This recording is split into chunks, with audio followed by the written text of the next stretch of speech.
Assalamualaikum warahmatullahi wabarakatuh. Kami dari kelompok Investify akan memaparkan hasil kerja kami, yaitu analisis valuasi saham Adro pasca spin-off dengan pendekatan share buyback, SDG 12, dan metode FCFF.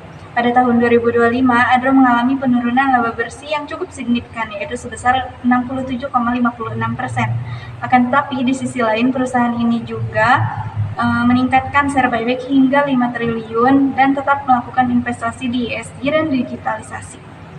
Berdasarkan latar belakang tersebut, penelitian ini berfokus pada 3 hal utama. Yang pertama, bagaimana peran share buyback dalam menjaga valuasi perusahaan di tengah penurunan laba bersih yang signifikan. Yang kedua, bagaimana strategi SDG 12 dan digitalisasi mempengaruhi nilai perusahaan. Dan yang ketiga, berapakah nilai intrinsik saham Adro dengan menggunakan metode FCFF. Dari permasalahan tersebut, terdapat 3 tujuan utama yang menjadi fokus kami. Yang pertama, menganalisis peranan share buyback dalam menjaga valuasi perusahaan. Yang kedua, melihat pengaruh SDG 12 dan digitalisasi dalam memperkuat nilai perusahaan. Dan yang ketiga, menghitung nilai intrinsik menggunakan metode FCFF untuk mengetahui apakah saham Adro sedang dalam kondisi undervalued atau overvalued.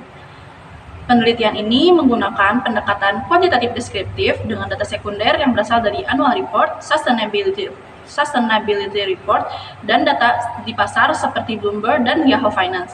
Analisis dilakukan dalam 3 tahapan utama. Yang pertama, analisis signaling theory. Yang kedua, menghitung WACC. Dan yang ketiga, menghitung nilai intrinsik menggunakan metode FCFF. Penurunan laba sebesar 67,56% secara teori tentunya dapat menurunkan harga saham.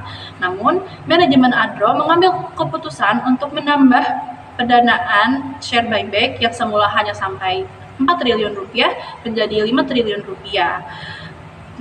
Ini bukan keputusan biasa, melainkan sebagai strategi signaling. Manajemen ingin menginformasikan kepada investor bahwa penurunan laba bukan diakibatkan karena kinerja buruk perusahaan, melainkan akibat dari proses transformasi bisnis.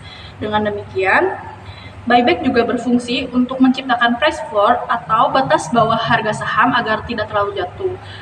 Kebijakan ini mampu untuk mencegah panic selling, mengurangi asimetri informasi, dan dapat menjaga stabilitas valuasi. Penerapan SDG 12 dan digitalisasi operasional membantu meningkatkan efisiensi perusahaan dan hal ini berdampak pada ESG peringkat. Hal ini juga dapat berdampak pada kepercayaan investor terhadap perusahaan. Hasil dari analisis menggunakan metode FCFF terlihat bahwa cash flow perusahaan berada pada nilai negatif. Hal ini bukan dikarenakan kinerja perusahaan yang buruk, tetapi karena transformasi perusahaan dengan berinvestasi secara besar-besaran. Nah, akan tetapi di proyeksinya juga terlihat adanya pertumbuhan 5% per tahunnya. Hal ini menunjukkan bahwa adanya potensi jangka panjang perusahaan yang lebih kuat. Nah, hasil dari perhitungan nilai intrinsik saham Adro juga terlihat ada pada kisaran Rp2.908. Sementara harga pasar di saat ini ada pada kisaran Rp2.400 hingga Rp2.500, yang berarti saham Adro ini dalam kondisi undervalued. Dari penelitian ini dapat disimpulkan bahwa share buyback berperan kuat sebagai sinyal kuat dalam menjaga valuasi saham. Lalu yang kedua, SDG 12 dan digitalisasi dapat memperkuat fundamental perusahaan. Dan yang ketiga, berdasarkan perhitungan metode FCFF, nilai intrinsik saham Adro sedang dalam kondisi undervalued.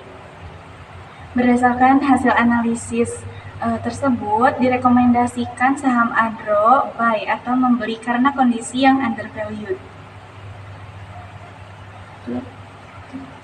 Oke, terima kasih atas perhatiannya. Mohon maaf atas salah kata dan juga kesalahan sistem lainnya. Assalamualaikum warahmatullahi wabarakatuh.